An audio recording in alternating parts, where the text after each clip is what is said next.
So I'm just about to build up my Nukeproof Scout, and we already had some pikes in the workshop, and you know what?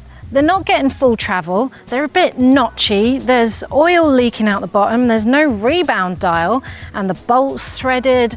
And I think a lot of people might think that these are ready for the bin, but you know what? I can get these back to good working order. So I'm going to show you and prove this and come to TF Tuned behind me, and they're going to get these bad boys feeling like brand new again.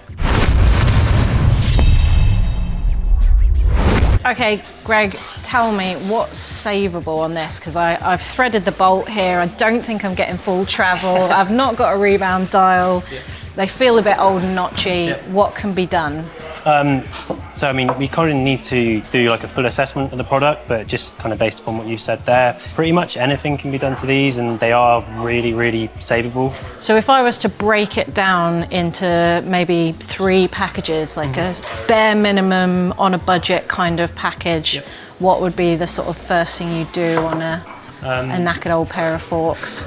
So I suppose it kind of depends if you want to send your suspension somewhere like us, or whether you want to do it yourself, because a lot of people will do, you know, repairs and servicing and fixing at home.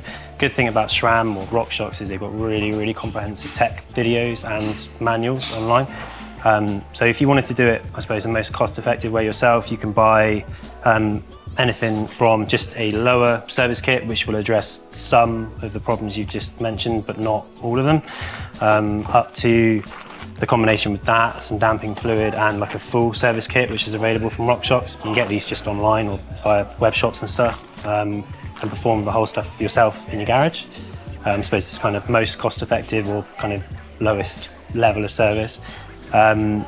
You can select different upgraded wiper seals, for instance. So we use these in our premium servicing. It's like an upgraded lower friction wiper seal for the leg.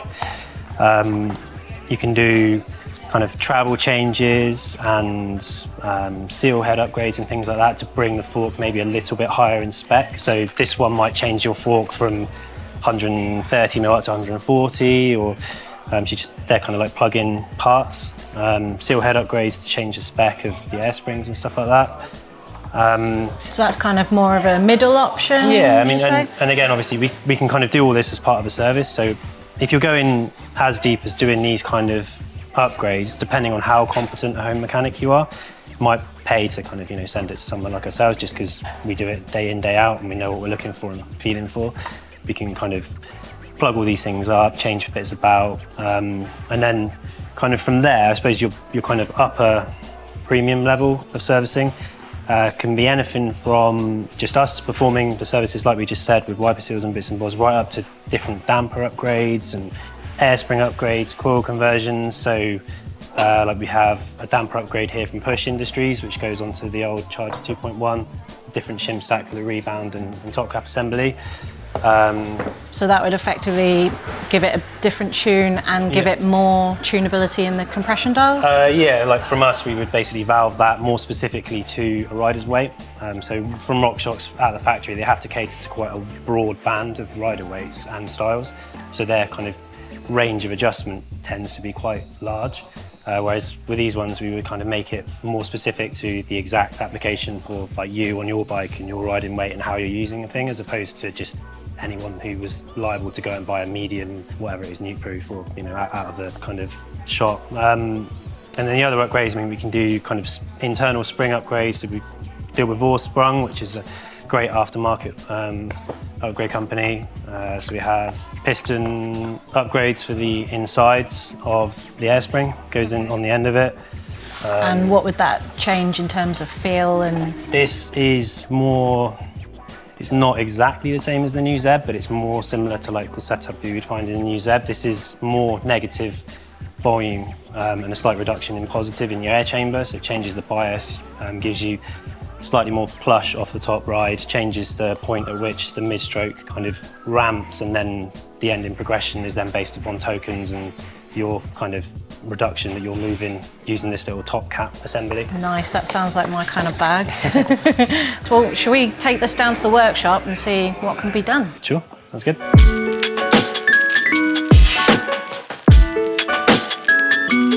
So what's your first initial assessment on these then? They look in pretty good condition, to be honest. You've already mentioned to me this one's cross-threaded, so we can fix that later on. Stanchions, just to make sure there's no big gouges in. There's a few little kind of, stone chip marks. None of them look too sharp, but we'll have a little look at that. No major oil leaks from anywhere. There's a little bit of one round here, the foot bolt on the air side, but that says to me there's a little bit of residue here on the damper. Maybe that was done as a previous lower leg service you were saying might have been done to them? Possibly, yeah. And then there's just a quick kind of lean on the fork here, just to make sure that everything's good with the structure of it, to make sure that it's not kind of debonding, which seems good. So, yeah. Great. Yeah, we're all good. All right. I'll get on and strip them down.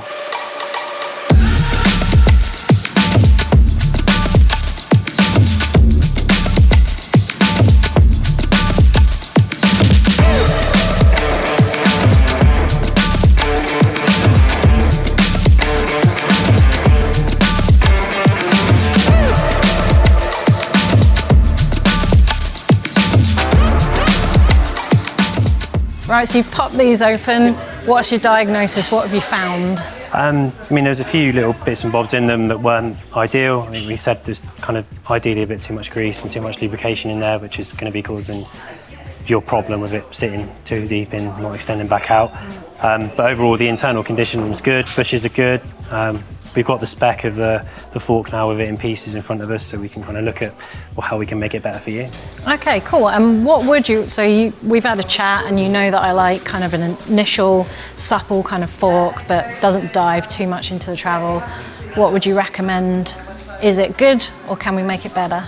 So we talked about going up in travel as well, I think, earlier on. So we can kind of, you've had one token in here on the top cap, and also the air spring assembly you've got in here has the slightly older, we'll call it older, larger negative volume in it.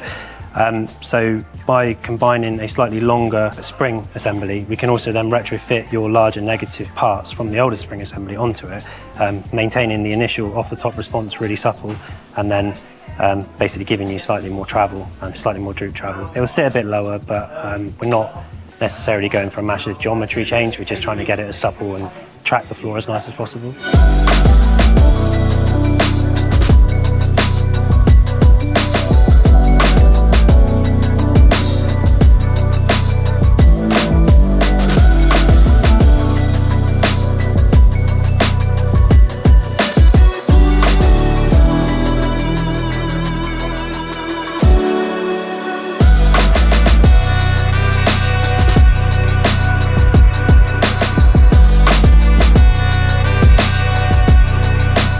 Done the chassis, the fork, the air spring, wipers and all that kind of stuff we're good, so we're just going to adjust your damper for you now.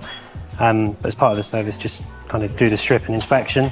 So things we're checking are damage to the rebound shaft, just to make sure that's okay, damage to your bladder assembly, to make sure that that's okay. It's not a kind of replaceable thing. Bladder, they don't do it as a separate spare, so we need to kind of just make sure that's all right. If you were going to do the push HC97, for instance, this is the point you'd get to and then go slightly further just to change the top cap assembly out. So we have seal head, which you're just going to replace as we're in here, just because that's the main dynamic seal in the damper. And then the shim stack, which we'll ever so slightly rearrange just to make the resistance slightly lighter for you in compression and rebound. Bleed it on some slightly less viscous oil, put it back together again, and there you go.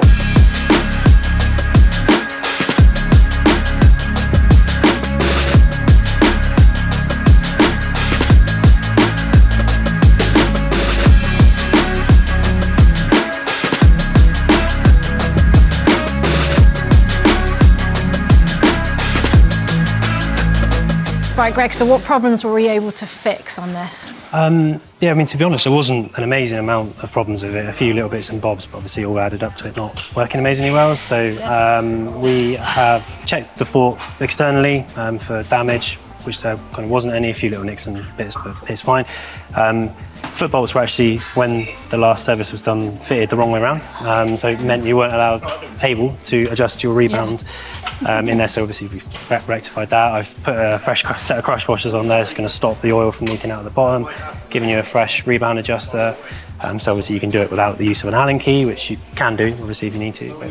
But, and we've gone inside and we have fitted a 10mm longer travel change for you.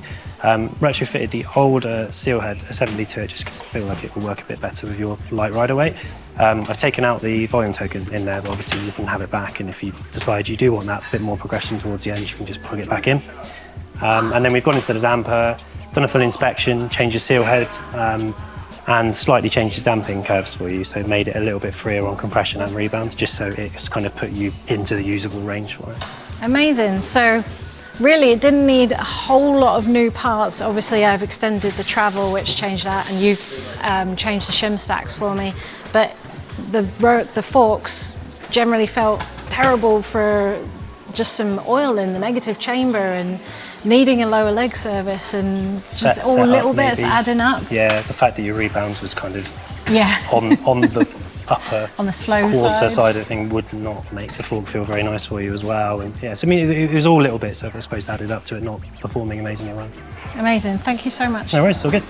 Wow, I can't believe how much has been done in just one service. Effectively, we found fluid in the negative chamber, which was causing it to not have all its travel. The seals were a little bit damaged, so there was water ingress, which means it mixed with the oil in the lowers. And all of these things, not to mention not having a rebound dial to adjust my rebound, meant that these things felt terrible. But now they should be feeling brand new, and I can't wait to try them. But let us know what you think. Have you got some old forks kicking around in your shed that you know could get back to their former glory? Have you tried it before yourself? Let us know down in the comments below what you think of fixing rather than buying new. Thanks for watching.